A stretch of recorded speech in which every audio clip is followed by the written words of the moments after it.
राजस्थान में चुनाव आने वाले हैं और इस बार जाट जाति किसका साथ देने वाली है और किसकी खाट खड़ी करने वाली है, करेंगे इसी मुद्दे पर चर्चा के लिए हमारे साथ मौजूद हैं हमारे editor in chief Varun Bhansali जी।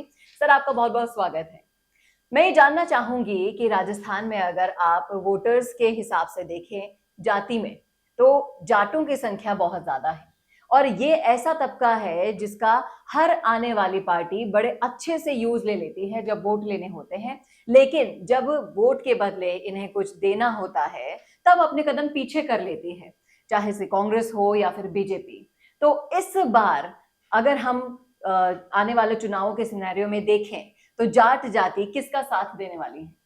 देखिए, सबसे बड़ी और समझने वाली बात है कि अब इस इन्फॉर्म्ड जमाने में जाट वोटर समझ चुका है कि कौन उसको क्या दे रहा है और उसको किसके साथ जाना है। ऐसे में कांग्रेस ने जिस तरह से लगातार जाट जाति के साथ धोखे के सिवा कुछ नहीं किया है, चाहे वो परशुराम मदेरणा, महिपाल मदेरणा हो, फिर चाहे वो हेमाराम चौधरी जैसे डेड ईमानदार नेता हो, इतने ईमानदार नेता के साथ आपने 20 करोड़ की घूस का आरोप लगा दिया। आपने महिपाल मदेरणा के साथ क्या किया सभी लोग जानते हैं। दिव्या मदेरणा का सिर्फ इस्तेमाल किया आपने और कुछ भी नहीं किया।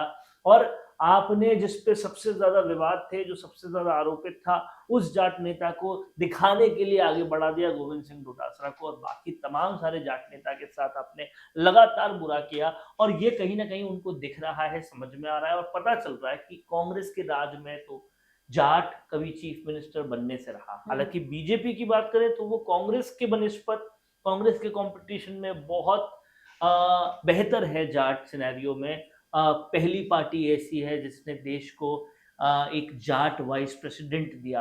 आज भारत के दूसरे सबसे बड़े संवैधानिक पद पे जगदीप धनखड़ जी बैठे हैं, जो कि राजस्थान से आते हैं और वो जाट हैं। और अभी हाल ही में पीएम ने भी जब 3 जनों के नाम लिया था तारीफ में, तो उसमें सतीश पूनिया जी का नाम भी शामिल सतीश पूनिया जी का नाम भी शामिल था। सतीश पूनिया को एक लंबे वक्त तक पार्टी का अध्यक्ष बना के रखा और अभी नेता प्रतिपक्ष हैं। और कहीं ना कहीं आप बीजेपी की परफॉर्मेंस देखें, सुनील जाखड़ को अभी एलिवेट किया हरियाणा में, तो इस तरह से साफ तौर पर समझ में आता है कि बीजेपी कांग्रेस के कंपटीशन में काफी बेहतर कर रही है। लेकिन क्या बीजेपी राज में जाट मुख्यमंत्री हो सकता है, ये सवाल जब तमाम सारे वोटर्स के मन में आता है तो उन्हें काफी मुश्किल लगती है ये चीज। लेकिन हाँ, गेम चेंजर की भूमिका अगर कोई निभा सकता है और गेम चेंजर बनकर बड़ी पोजीशन पे कोई आ सकता है तो वो हनुमान बेनीवाल है, ये जनता को काफी हद तक लगता है। लेकिन फिर जब हम जाट महाकुंभ जैसी तस्वीर देखते हैं जहां पर हनुमान बेनीवाल को ही बाहर करके रखा हुआ है, निर्मल चौधरी जैसे नेता को बाहर करके रखा है जो कहीं ना कहीं स्टूडेंट पॉलिटिक्स में पूरी जाति का नाम रोशन कर रहा है, तो नजर आता है कि यहाँ मौका परस्ती भी बहुत ज्यादा है। आप देखिए उस पूरे कार्यक्रम को किसने हेड किया था? राजा राम मील ने। कौन है राजा राम मील? सिर्फ एक धनाढ़ व्यक्ति, लोकप्रियता के नाम पर कुछ नहीं। तो यहाँ पर बिखराव करने की स्थिति ज्यादा है और एक होने की स्थिति कम। लेकिन अगर देखा जाए तीनों पार्टियों के का अगर कंपैरिजन किया जाए तो कहीं ना कहीं आरएलपी रेस में सबसे आगे आती है, बशर्ते वो छोटी पार्टी है। लेकिन यहाँ पर मैं आपसे ये और पूछना चाहूंगी, कहीं ना कहीं अगर आप जाट समाज को देखेंगे और इनके जो नेता प्रमुख हैं उनकी ओर अगर नजर डालेंगे तो यहाँ कहीं ना कहीं ये जो प्रतिनिधित्व है इनमें एकता है उसका अभाव दिखता है। हाल ही में अभी रामेश्वर डूडी जी ने हनुमान बेनीवाल को ठग बता दिया था, तब से इस चर्चा का भी विषय बन गया था कि चाहे रामेश्वर डूडी ने बताया हो या मिड्ढा परिवार हो, ये लगातार हनुमान बेनीवाल के खिलाफ बोलते रहे हैं। और जाटों में एकता नहीं है ये बिल्कुल भी कोई नई बात नहीं है। हमने जाट महाकुंभ देखा, वो किस तरह से बिखराव वाला जाट महाकुंभ था।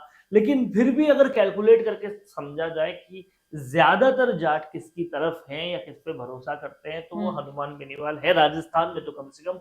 और इसकी एक बड़ी वजह भी है, साफ गोही वाला नेता, स्टैंड करने वाला नेता, अपने लोगों के लिए लड़ने वाला नेता जो होता है, ये मार्शल कौम है। आप समझिएगा कि जाट गुर्जर ये सब मार्शल कौम है, लड़ाके कौम है। इनको जो कर गुजर जाए, जो लड़े उनके लिए, जो स्टैंड हो उनके लिए, जो साफ गोही से बोले, इस तरह का नेता चाहिए। और ऐसे में आज सबसे ज्यादा फायर ब्रांड और इस तरह का नेता हनुमान बेनीवाल ही है। हालांकि दिव्या मदेरणा भी दम भरती है, लेकिन हनुमान बेनीवाल की जो लोकप्रियता है उसके सामने उनकी लोकप्रियता काफी कम है। जी तो ऐसे में ये साफ है कि हनुमान बेनीवाल के पास लोग तो ज्यादा है, पर हम्म। पार्टी की साइज बहुत छोटी है। लेकिन हनुमान बेनीवाल इसे बढ़ाने की भी बड़ी कोशिश कर रहे हैं। अभी उन्होंने सदस्यता अभियान चला रखा है। एक मिस्ड कॉल के दौरान वो अपने ये बल जो है, ये जो दल बल है, उसे बढ़ाने की कोशिश कर रहे हैं।